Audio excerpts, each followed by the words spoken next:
Hello students, the difference between rest mass and moving mass of a body, यानी किसी body के rest condition के मास और moving condition के मास में क्या डिफरेंस होता है, इसे हम थोड़ा समझते हैं।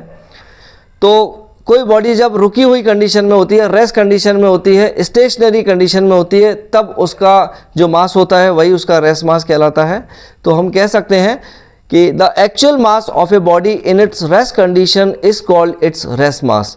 जबकि वही बॉडी अगर मूविंग कंडीशन में होती है, उसे मूव करा दिया जाता है, तब उसका मास ही उसका मूविंग मास कहलाता है। बेसिकली एक हाइपोथेटिकल कॉन्सेप्ट है, क्योंकि सर अल्बर्ट आइंस्टाइन ने अपनी स्पेशल थ्योरी ऑफ रिलेटिविटी में ये बताया था कि किसी बॉडी को अगर हम लाइट की स्पीड से ट्रेवल करा देते हैं, लाइट की स्पीड से मूव करा देते हैं, लाइट की स्पीड जो कि 3 × 10⁸ मीटर पर सेकेंड है, जो कि अपने आप में एक बहुत बड़ी स्पीड है, बहुत हैवी स्पीड है।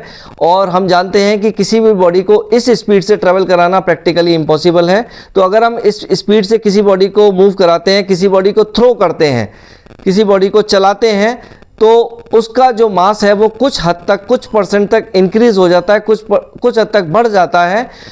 और इसके लिए उन्होंने एक रिलेशन भी एस्टेब्लिश किया था, यानी बॉडी के रेस्ट मास और मूविंग कंडीशन के मास में एक रिलेशन दिया था। उन्होंने एक फॉर्मूला दिया था जो कि है m = m0/1